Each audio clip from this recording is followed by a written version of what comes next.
நேர்களே, இப்போ இஸ்ரேலுடைய போர் விவகாரத்தை குறித்து நாம் பேசுவதற்காக காத்திருக்கிறோம். அந்த அடிப்படையில் என்ன நடக்குது?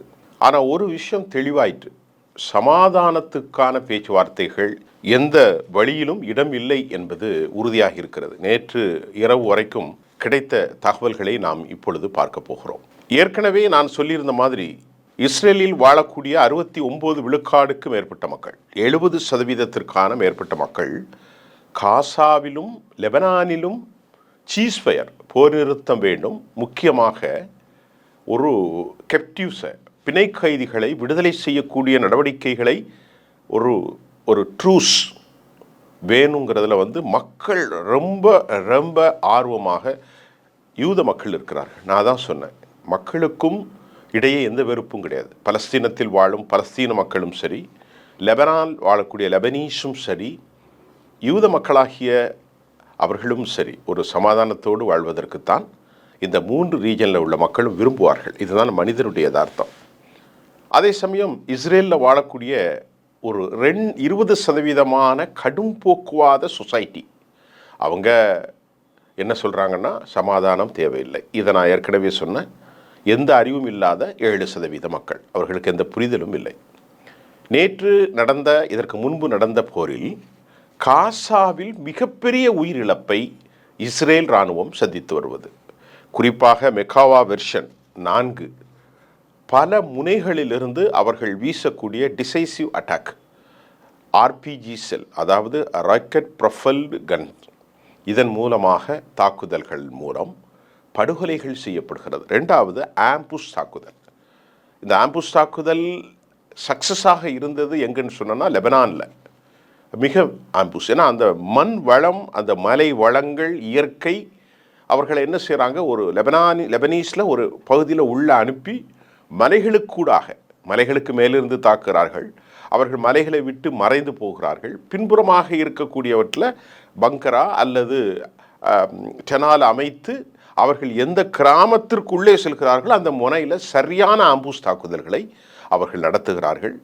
ஏராளமான 42க்கும் மேற்பட்ட மெக்காவா டேங்கர்களை லெபனானிலே துவம்சம் செய்யப்பட்டிருக்கிறது என்றால் 100க்கும் மேற்பட்ட டேங்கர்கள் ஹமாஸ் வீரர்களால் அங்கே துவம்சம் செய்யப்பட்டிருக்கிறது. இது மிக முக்கியமான ஒரு கருத்தாக நான் பதிவு செய்கிறேன்.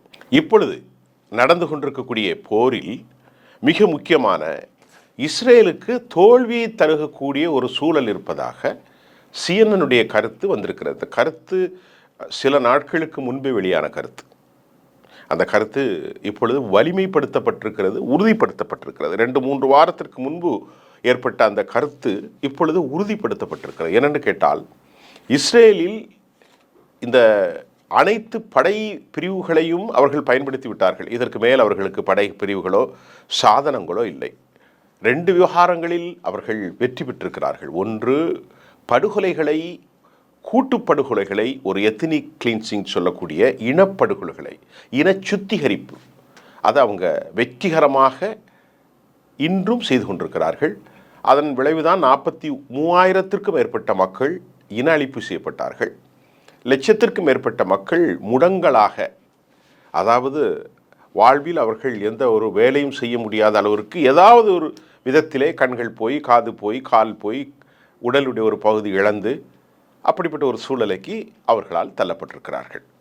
3வது விவகாரம், 2வது விவகாரத்தை இதை தாண்டி அவர்களுடைய வெற்றி என்னவென்றால், அரபு தலைவர்களை, ஹமாஸினுடைய தலைவர் இஸ்மாயில் ஹனி, ஹமாஸுடைய தலைவர் யஹியா சின்வார், அதே போன்று ஹிஸ்புல்லாவுடைய மிக முக்கிய வலிமை வாய்ந்த தலைவர் ஹசன் நஸ்ருல்லா, அலி கராரி, மட்டுமல்லாமல் ஃபாது ஷுக்கூர், நேற்றைக்கு முஹம்மது அஃபீஃப், இப்படி ஏராளமான தலைவர்களை அவர்கள் கொலை செய்ததும் அவர்களுக்கு ஒரு வெற்றி.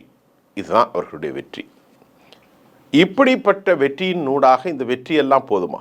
அடுத்து பங்கர் பஸ்டில் இருந்து மேலிருந்து வீசக்கூடிய குண்டுகளின் மூலம் தரைமட்டமாக்கி இருக்கிறார்கள். பல பகுதியில் தஹியா போன்ற பகுதிகளெல்லாம் தரைமட்டமாக்கி மக்கள் அதை சிதிகலமடைந்து அவற்றில் குடியேறுவதற்கு இன்னும் 30 ஆண்டுகள் ஆகுங்கிற ஒரு சூழ்நிலைக்கு ஒட்டுமொத்த இஸ்ரேல் பலஸ்தீனத்தையும் லெபனானையும் உருக்குலை செய்து வைத்ததும் அவர்களுடைய வெற்றி. அவர்களுடைய வீரத்தை காட்டியிருக்கிறார்கள், அவர்களுடைய இராணுவ பலத்தை காட்டியிருக்கிறார்கள், ஆம்சன் ஆமினேஷனுடைய வல்லமையை காட்டியிருக்கிறார்கள்.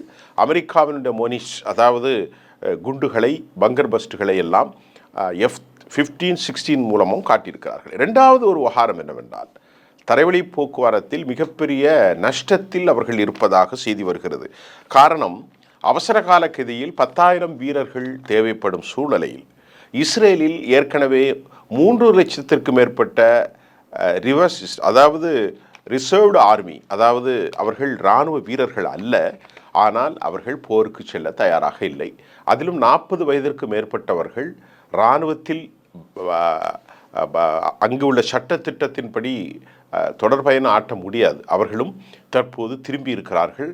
புதிய ரெக்ரூட்மெண்ட்ஸ், அதாவது பணியிடங்களுக்கான ஆலை தேவைகளுக்கு யாரும் செல்வதற்கு தயங்குகிறார்கள்.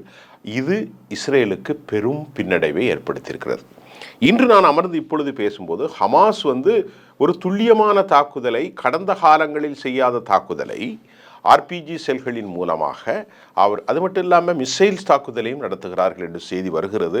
இதன் மூலமாக ஏராளமான கொத்தான உயிரிழப்பை பாலஸ்தீனத்தில் ஜவாலியா பகுதிகளில் அவர்கள் சந்தித்து வருகிறார்கள். இதற்கிடையே இவற்றை சரி செய்வதற்காகத்தான் ஜெர்மன் போன்ற நாடுகள் சிரிய அகதிகளையும் ஆப்பிரிக்க அகதிகளையும், நான் எனக்கு என்ன சொன்ன மாதிரி அசைலம் சீக்கர்ஸ், புகலிடம் தேடி வரக்கூடிய ஆப்கானிஸ்தான் உள்ளவர்களையும் 4,000 யூரோ சம்பளம் கொடுத்து அனுப்புறதா நான் ஒரு 2 வாரத்துக்கு முன்னாடி சொன்னேன். இப்போவும் அதை கன்ஃபார்ம் பண்ணுறேன். இஸ்ரேலிருந்து யாரும் போக தயாராக இல்லை. இஸ்ரேல் நிறைய அறிவிப்பு வெளியிடுறாங்க, பகட்டான அறிவிப்பு. குடும்பங்களுக்காக இன்சூரன்ஸ், அவருக்கு இன்சூரன்ஸ், அது போக கடும் சம்பளம். ஆனால் யாரும் போருக்கு செல்ல தயாராக இல்லை. யார் போருக்கு போனால் உயிர் போயிடும். ஹமாஸோட பேசினாலும் சரி, லெபனானில் ஹிஸ்புல்லாவோட போனாலும் சரி, இஸ்லாமிக் ஆக்சிஸோட சேர்ந்தாலும் சரி, அவர்களுக்கு அந்த கவலை இல்லை. அவர் தான் உயிர் போய்கிட்டே இருக்கேன். ஹிஸ்புல்லா இறந்து கொண்டே இருக்கிறார்கள், ஹமாஸ் இறந்து கொண்டே இருக்கிறார்கள். அவர்களோ அவர்களை சார்ந்தவர்களோ பொதுமக்களோ. அப்போ அவர்களுக்கு இறந்த உடலை பார்த்து எந்த விதமான அச்சம் ஏற்படவில்லை. அச்சம் ஏற்பட்டாலும் அவர்களுக்காக ரீஹபிலிட்டேஷன் ஒர்க்கை செய்வதற்கோ மருத்துவ பரிசோதனை கொடுப்பதற்கோ எந்த வழியும் இல்லை. ஆகவே ஹமாஸுக்கோ ஹிஸ்புல்லாவுக்கோ இழப்பதற்கு ஒன்றுமில்லை, கிடைப்பது மிச்சம் என்ற ரீதியில் தான் அவர்கள் போராடி கொண்டிருக்கிறார்கள். இதற்கிடையே ஹியூமன் ரைட் கமிஷன் ஒரு மாஸ் டிஸ்ட்ராக்ஷன், ஒரு மெசக்கர், இன அழிப்பு என்று சொல்கிறது. மரியாதைக்குரிய கத்தோலிக்க இன தலைவர் போப் பிரான்சிஸ் அவர்களும் கூட இது இன அழிப்பாக இருக்கும் என்று செய்திகள் கவலையுறுகிறது. இது விசாரணைக்கு உட்படுத்தப்பட வேண்டும் என்ற கருத்தை உலக திருச்சபை, கத்தோலிக்க திருச்சபையினுடைய மாபெரும் தலைவர் மரியாதைக்குரிய போப் பிரான்சிஸ் அவர்கள் வேண்டுகோள் வைத்திருக்கிற செய்தியும் நாம் இங்கே பதிவு செய்து கொள்ள வேண்டியதாக இருக்கிறது. அதே நேரத்தில் இங்கே மனித உரிமைகளுடைய ஆர்வலர்கள் என்ன சொல்லுகிறார்கள் என்றால், இஸ்ரேல் இந்த எத்னிக் கிளீன்சிங்கை உருவாக்கி ஒரு பஃபர் சோனை உருவாக்குகிறார்கள். அதாவது ஒரு பஃபர் சோனை உருவாக்கி மக்களை அங்கிருந்து அவர்கள் வெளியேறுவதற்காக அவர்களை தடை செய்கிறார்கள் என்ற ஒரு தகவல்களும் உருவாகி இருக்கிறது. பஃபர் ஜோன் ஏன் உருவாக்கப்பட்டது, இந்த பஃபர் ஜோனுக்கான நடவடிக்கைகள் என்ன என்று கேட்கின்ற போது தற்செயலமாக அடுத்த கட்டமாக உருவாகி இருக்கக்கூடிய இஸ்ரேலுடைய எக்ஸ்டர்னல் அஃபேரன்ஸ் மினிஸ்டர், ஏனால் ஏற்கனவே யோகாலேண்ட் நீக்கப்பட்டு யோகாலேண்ட் பகுதிக்கு வந்த இஸ்ரேலுடைய எக்ஸ்டர்னல் அஃபேரன்ஸ் மினிஸ்டராக இருக்கக்கூடிய இஸ்ரேல் கட்ஸை இங்கு வந்துட்டார். அவர் டிஃபென்ஸுக்கு வந்தார். இப்போ புதிதாக வந்திருக்கக்கூடிய எக்ஸ்டர்னல் அஃபேரன்ஸ் மினிஸ்டர், அதாவது யார், அவர் பேர் கிடியன் சார் என்ன சொல்கிறார், பஃபர் சோவை உருவாக்குவதற்கு நாங்கள் மக்களை வெளியேற்றவில்லை. இவர்கள் அனைத்தும் பொய் தான் சொல்வார்கள். இஸ்ரேலுடைய முக்கியமான தகவல் சர்வதேச அளவில் வந்திருக்கிறது. வடக்கு காசாவிலிருந்து மக்களை அவர்கள் இடம்பெயர சொல்கிறார்கள். 10 லட்சம் பேர் இடம்பெயர்ந்தவுடனே அந்த இடத்துல மிலிட்டரி கொண்டு நிறுத்துறாங்க. அப்போ அவர்களுடைய திட்டம், நான் ஏற்கனவே சொன்னேன், தரமான சாலைகளை எல்லாம் அமைத்து போர் முடிவில் காசாவை மறுபடியும் இணைத்துக் கொள்வது. 1967 அப்புறம் எப்படி கோலான் குண்டுகள் எல்லாம் இணைத்தார்களோ, அரபு பகுதிகளை பிடித்தார்களோ, அப்படி பிடித்து கொண்டு நிரந்தர தீர்வு இதுதான் என்று சொல்வதற்கு அமெரிக்காவும் உடந்தை. இதற்காகத்தான் பென் கேவிர் போன்றவர்கள், ஸ்மாட்ரிச் போன்றவர்கள், கடும் போக்குவாதிகள், அவர்கள் இதை ஆதரிக்கிறார்கள் என்பதில் எந்த சந்தேகமும் இல்லை. இதற்கிடையே ஆர்த்தடாக்ஸ் ஜூஸை அவர்களும் ஒரு 14% மக்கள் வாழ்கிறார்கள். ஆள் இல்லாமல் அவர்களையும் இராணுவத்தில் பணி செய்வதற்கு இவர்கள் நிர்பந்தித்தார்கள். தற்போது இஸ்ரேலுக்கு மிகப்பெரிய நெருக்கடி ஏற்பட்டிருப்பதை நாம் தெளிவாக உணர்ந்து கொள்ள முடிகின்றது. நெருக்கடி என்றால் என்ன நெருக்கடி? பல நெருக்கடி அல்ல. அவர்களுக்கு நெருக்கடி, மக்கள் சலிப்படைந்து விட்டார்கள். ரிசர்வ் ஆர்மி சலிப்படைந்து விட்டார்கள், உயிர்கள் மிக அதிகமாக போய்கொண்டிருக்கிறது. உண்மையான செய்தி. இதை நீங்கள் நம்பினாலும் சரி நம்பாவிட்டாலும் சரி, நாங்கள் தீவிரவாதிகளுக்கு ஆதரவு கொடுக்கக்கூடிய சூழலில் பேசுகிறார் என்றாலும் சரி, அது பிரச்சனை இல்லை. இஸ்ரேல் வெற்றி பெற்றதை நான் சொல்லியிருக்கிறேன். எந்த அடிப்படையில் இஸ்ரேல் வெற்றி இருக்கிறது, இஸ்ரேல் எப்படி தோல்வியை சந்தித்துக் கொண்டிருக்கிறார்கள் பெஞ்சமின் நெத்தன்யாகுவினுடைய படைகள் என்பதையும் சொல்லித்தான் ஆக வேண்டும். அப்படிப்பட்ட சூழல் ஐடிஎஃபினுடைய தாக்குதல்கள் மட்டுப்படுத்தப்பட்டு துச்சமென மதிக்கக்கூடிய உயிர்களை கடும் தாக்குதலுக்கு ஹமாஸும் ஹிஸ்புல்லாவுடைய தாக்குதலை சந்திக்க முடியாமல் இன்றும் கூட 50 நாள்களை கடந்த போதும் கூட தெற்கு லெபனானில் ஒரு கிராமங்களிலும் நுழைய முடியாமல் அவர்கள் அதற்கு மாற்றாக குண்டுகளை வீசி 30-50 பேரை கொலை செய்து, அதை போன்று நாங்கள் வெற்றி பெற்றிருக்கிறோம் என்பதை போன்று ஒரு இல்யூஷனை ஏற்படுத்துவதற்கு முகமது அஃபீஃபை கொலை செய்து அவர்கள் ஒரு காட்சிப்படுத்தி விட்டார்கள். பார்த்தீர்களா, நாங்கள் தலைவர்களை கொலை செய்திருக்கிறோம். தலைவர்களை கொலை செய்தாலும் நயீம் கசீம் வந்த பிறகு தாக்குதல் உச்சபட்சமாக தான் வந்திருக்கிறது. 10க்கும் மேற்பட்ட ஒரு மிகப்பெரிய தலைவர்களை கொலை செய்த பிறகும் கூட ஹிஸ்புல்லாவுடைய வீரியம் குறைந்ததாக எந்த ஒரு பதிவும் இல்லை. இது ஒரு பக்கம். அடுத்து அமெரிக்காவிலுடைய செனட் சபையினுடைய காங்கிரஸினுடைய மிக முக்கியமாக ஒரு விவகாரம் என்னவென்றால், அமெரிக்கா செனட்டும் காங்கிரஸும் இப்பொழுது ஒரு ஒரு ஒரு ரெசல்யூஷன் எப்படி என்றால், கிட்டத்தட்ட 20 பில்லியன் அமெரிக்க டாலர்களை அந்த நிதியை வழங்காமல் இருப்பதற்கான ஒரு பிரேரணையை மிக முக்கியமாக கொண்டு வந்திருக்கிறது. யார் என்று கேட்டால், அமெரிக்காவினுடைய செனட்டின் உறுப்பினர். அவர் ஒரு சுயேட்சை உறுப்பினர். அவர் இப்பொழுது கொண்டு வந்திருக்கிறார். அதன் மூலமாக மனித இன படுகொலை செய்வதற்கு அமெரிக்க சட்டத்தில் எந்த விதமான ஒரு அனுமதியும் இல்லை. அந்த அடிப்படையில் அவர் கொண்டு வந்த அந்த பிரேரணை அடிப்படையில் அவர்கள் ஏற்கனவே ஜோ பிடனால் அலாட் செய்யப்பட்ட அலோகேஷன் ஃபண்டிங் வர அனுமதிக்க முடியாது என்பதை கொண்டு வரக்கூடிய வாய்ப்புகள் இருப்பதாகவும் செனட் சபையினுடைய உறுப்பினர், அவர் ஒரு மனித உரிமை ஆர்வலர், அவர்தான் இந்த கருத்தை பதிவு செய்திருக்கிறார். அப்போ செனட்டில் இருந்து இந்த கருத்தை பதிவு செய்திருக்கிற போது அமெரிக்காவினுடைய காங்கிரஸில் அது முழுமையாக நிறைவேற்றப்பட வேண்டும். அமெரிக்க காங்கிரஸில் மனித இன படுகொலைக்கு அவர்கள் அங்கீகாரம் கொடுக்காத பட்சத்தில் இந்த உறுதி செய்யப்பட்ட தொகை அமெரிக்காவிலிருந்து இங்கு வராது என்கின்ற தகவலையும் பெர்னி உடைய அந்த கருத்தை நாம் பார்க்க முடிகின்றது. நீங்கள் அந்த கருத்தை எப்படி பார்க்க முடியும் என்றால், அந்த 20 பில்லியன் யூஎஸ்னுடைய சேங்ஷனுக்குள்ள இந்த பெர்னி சாண்டர்ஸ் அவருடைய கருத்து தான் ஜேஆர்டி என்று அறிவிக்கப்படுகிறது. Joint resolution of disapproval. அதாவது JRD, joint resolution of disapproval. எதற்கு டிஸ்அப்ரூவல்? அமெரிக்கா எந்த பணத்தை போருக்கு ஒதுக்கீடு செய்தார்களோ அந்த பணத்தை நிறுத்திவிட வேண்டும். Joint resolution of disapproval. ஏன் அப்படின்னு கேட்டால், இந்த இனப்படுகொலைக்கு அமெரிக்க சட்டத்தில் இடமில்லை. அவர்கள் சட்டத்தை மீறிதான் மக்களை கொலை செய்கிறார்கள். ஆனால் அமெரிக்காவினுடைய மனிதநேய சட்டம் என்ன சொல்கிறது என்றால், அங்கே இனப்படுகொலை செய்வது என்று எத்னிக் கிளீன்சிங் என்று உறுதியாகிவிட்டால் இந்த 20 பில்லியன் இந்திய மதிப்பீட்டிற்கு 1,70,70,000 கோடி ரூபாய் நிறுத்திவிட்டால் இன்றைக்கு இஸ்ரேல் கரங்களில் பணம் இல்லாமல் போய்விடும். அவர்கள் கண்டிப்பாக ஒரு விஷயத்தை நான் சொல்ல முடிகின்றது, அமெரிக்கா ஒருவேளை நிறுத்தினாலோ நிறுத்தாவிட்டாலும் இஸ்ரேல் மிகப்பெரிய அவமானகரத்தை இதில் அவர்கள் சந்தித்துத்தான் ஆக வேண்டும். ஏனென்று சொன்னால், அவர்களுடைய மோசமான செயல்பாடுகள் ஒரு வீரியம் கலந்ததாக நடப்பது, மனித இன படுகொலை, இது இறையியல் கோட்பாட்டுக்கு எதிரானது. அவர்கள் சொல்லக்கூடிய அப்ரஹாமிக் ரிலீஜன்ஸ் என்று சொல்லக்கூடிய ஏகத்துவ கொள்கைக்கே எதிரானது. அது மட்டுமல்ல, ட்ரம்ப் டிசைடட் டு என்ன அப்படின்னு வந்திருக்குன்னா, மேக்சிமம் ப்ரெஷர் பாலிசி அப்படிங்கிறத ஈரானின் மீது அவர் கொண்டு வருவதற்கு ஒரு அழுத்தத்தை அவர் ஏற்படுத்த போகிறார். இதற்கு பதிலளிக்கக்கூடிய ஈரானுடைய மஜீது திகா அவர் என்ன சொல்கிறாருன்னு சொன்னா, ஒருவேளை அமெரிக்கா எங்களுக்கு மேக்சிமம் ப்ரெஷருடைய பாலிசி ஏற்படுத்தி இன்டர்நேஷ்னல் ட்ரேட் சென்டரின் ட்ரேட் மூலமாக வணிகங்களை தடை செய்யுமானால் நாங்கள் கடுமையான பதிலளிக்கக்கூடிய சூழல் உருவாகும் என்று டொனால்டு ட்ரம்ப், ஏன்னால் அவர் அடுத்த ஜனவரியில் 20ஆம் தேதி தான் பதவியேற்க போகிறார். அதற்கு பின்பு அவருடைய நடவடிக்கைகள் நிச்சயமாக 100% நம்பிக்கை கெட்டது. அவருடைய நாம் ஏற்கனவே சொன்னதை போன்று அவருடைய போர்ட்போலியோவில் தேசிய பாதுகாப்பு ஆலோசகர்கள், defence secretary, external affairs minister, அது மாதிரி இஸ்ரேலுடைய என்வே, யூஎன் செக்யூரிட்டி கவுன்சிலுக்கு அவங்க போட்டிருக்கக்கூடிய பியூரோக்ராட்ஸ் எல்லாருமே ப்ரோ இஸ்ரேல் ஆர்வலர்கள். அவர்களால் மூலமாக எந்த நன்மையும் பலஸ்தீன மக்களுக்கு ஒருபோதும் ஏற்படாது. ஆகவே தான்